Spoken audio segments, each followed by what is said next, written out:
This line appears on the very first page of my copy of The Meek One by Dostoevsky. For many readers, it says it all. A man so cruel, so emotionally distant that his young wife saw no way out but death. But I'm here to argue the opposite. It wasn't coldness and isolation that killed her. It was love and intimacy. The novella tells a story of a marriage between a self-absorbed pawnbroker and a young woman he didn't choose out of love but out of convenience. She was vulnerable, desperate, alone, and he saw in her someone he could control, someone who might love him without him having to earn it. To that end, he withdrew, not out of indifference but as a tactic. He shut down every attempt at closeness, refused affection, kept their marriage cold and formal. He wanted her to adore him in spite of the distance. This wasn't emotional neglect. It was his emotional theater. We do this too, not to the same degree of course, but the instinct is there. You don't text back right away, you play it cool. You try not to seem too desperate, too attached. Maybe it's harmless. Maybe it's even smart. But we forget what that silence sounds like on the other side. We think we're being mysterious. They hear indifference. They don't know that this is just your weird rule, one you made up after someone laughed at your love letter in the 7th grade. They don't know this is you trying to be chill because you are scared of wanting someone more than they want you. This is exactly what is happening in the book, but cranked up to 11. The husband had once been an officer, but he was humiliated and discharged from the army. He went poor, lived bitterly, and only clawed his way back through a lucky inheritance that let him open the pawn shop. He feels insulted by life, bitter, insecure, every single day. His old army uniform hangs in the closet, whispering to him like the Green Goblin suit. You are not enough. So, he saw in this young girl a prey, someone who he will appear magnanimous to. He will swoop in, save her from her desperate fate, and in turn be her hero with minimal effort. He has this to say about her. A woman, especially one who was 16 years old, couldn't help but submit to a man. Honestly, this guy is a treasure trove of things you shouldn't say to your wife. Once she tried to take part in his business, but he told her sharply that the money was his. What does that make her? Who? No, what is she to him?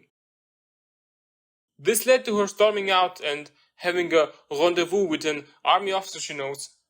He found out about this date but couldn't dare to confront her lest he ruin his cool and uncaring facade. She apparently heard about his dishonorable discharge and asked about it but got no satisfying answer from her husband. If you saw my last video about Nastasia Filipovna from The Idiot, you are probably familiar with Robert Sternberg's Triangle of Love. It becomes painfully clear her future husband has neither passion nor intimacy. He doesn't even need her, to be honest. She's just an accessory to his life, a painting on the wall. The army officer is everything the pawn shop owner couldn't be. He's in the army, is much more of a man than him, and is now effortlessly commanding the affection of his wife. But the last part was proven incorrect when he heard her shooting his every shot down as she defended her husband's honor. The next morning, however, he woke up with a revolver aimed at him by her. He pretended to be asleep, didn't flinch, didn't react. Cool and uncaring, just like always.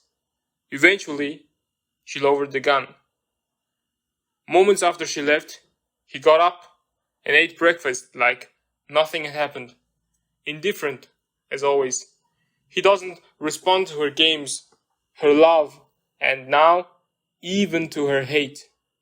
He then simply went into town, got a new bed for her wife and a screen separating the bedroom in two. effectively dissolving the marriage. The morning after, she fell ill. It took a while for her to get well, and shockingly, he spared no costs for her recovery. He hired the best doctor, looked after her every day. But when she got better, he again withdrew himself, trying to avoid being seen caring. She noticed though, and it was as though her neglectful husband had changed. She was brimming with joy, but he comments on this as, quote, "She is too shaken and too defeated," end quote. What the hell is wrong with him? He sees his relationship as purely transactional, that is, a relationship defined by favors done by both parties. So, he defeats his opponent by treating her nicely, and she is now in debt. Once again, we see this every day, but not at this level. He is collecting these debts to one day have enough that she is his indentured servant of love, that she would have no choice but love him. He needs an emotional leverage big enough that she would never get even and have silly ideas like having a choice not to love him. This isn't just something that happens in romantic relationships. You see it in families too. The parent who says, "You can't turn your back on me. I gave birth to you," or "I sacrificed everything for you." That kind of love doesn't even feel like love. It feels like a debt you're never able to repay. And you are reminded of that every time you don't bend to their will. I haven't experienced this myself, so I don't have the most authentic experience, but I've seen how it plays out, how it traps people. You're not given freedom, you're given life on loan. Every decision, every boundary feels like ingratitude. Because how do you say no to someone who says they made you? But that's not real love. That's leverage. And more often than not, it doesn't bring people closer. It drives them away. The harder you try to hold on, the more desperate they become to escape.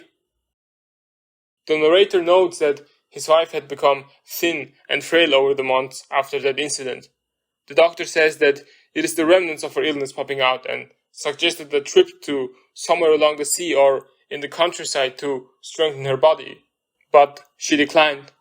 One day he hears her sing like how she did when she was still healthy, but in a more feeble and broken way, to borrow his own words. He asked the servant if she sings often, which the servant replied, she sometimes sings when you're not here." This seems to have evoked some kind of divine revelation to him that he himself couldn't put into any other words than rapture. He rushed to her saying, "Let's talk." "So, you still want love?" "Love?" she asked, surprised. He jumped on the floor, kissing her feet, and wept to the point that he couldn't speak. "Let me kiss your dress. I'll worship you like this as long as you live," announcing to her that he would leave everything behind, even sell the shop for her health. To Boulogne, he screams. There she would bathe in the sea, get healthy, and be loved by him forever and ever. The day after, they are preparing to move to Boulogne. The narrator goes out for some business and realized he forgot some documents, so he went home. According to the servant, she was praying before the idol of Mary, Mother of God, before falling to her demise from her bedroom window. She was still warm, the narrator noted. How does it make sense? Why now? Why, after all that surrendering, after that forgiving, does she choose that moment to jump? Days before, she was swearing up and down to him, "I'll be your true wife, I'll respect you." They were planning a trip together, for God's sake. How is that she would just jump then and there? Many people, including the inward characters, correctly put the blame on the narrator, the husband. He's been torturing her in a loveless, indifferent marriage, emotionally isolating her, but that is only half of the truth. Not to sound like a Twitter feminist here, but even they strip the women in stories of their own autonomy and willy-nilly slap the victim tag. Not like I'm advertising again, but I've covered one such character, Nastasia Filipovna, in my last video. She confessed to him that she tried to kill him with a revolver and he forgave her for that. So what gives? His forgiveness and magnanimity took her life, not his cruel indifference. She could live with herself after trying to shoot her husband because, in her eyes, he is the villain. He is the one who promised her happiness and offered her silence and isolation. But now, he's willing to throw his entire livelihood away just because the doctor advised her to go to sea. He's doing all of this just for her. And he even forgave her most egregious sin like it was nothing. The debt finally became too large to live with. Forgiveness should have freed her, but instead it buried her in guilt. We often act as if we are alone, as if we are the main characters and the others are just accessories to our life. We often are ignorant of what our actions and words make others feel. We often are too focused on ourselves, and I do that more than I'd like to acknowledge. We are so self-absorbed and display cruelty even when we don't intend to. That is where these stories like this guide us. They illuminate the patterns for us to recognize when we are being needlessly cruel. And I've made it my mission to deliver these stories in bite-sized videos so that I may inspire you to think about what this means for you and possibly read these thought-provoking works of art.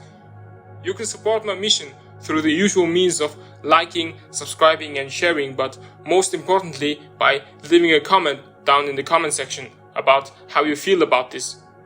Not only do comments inspire me and give me fuel to make my next video, they also give me insights on what I did correctly and how you guys read the book differently than me. There will be more videos like this, and you can let YouTube tell you that by clicking the notification bell. As always, take care. I'll be back.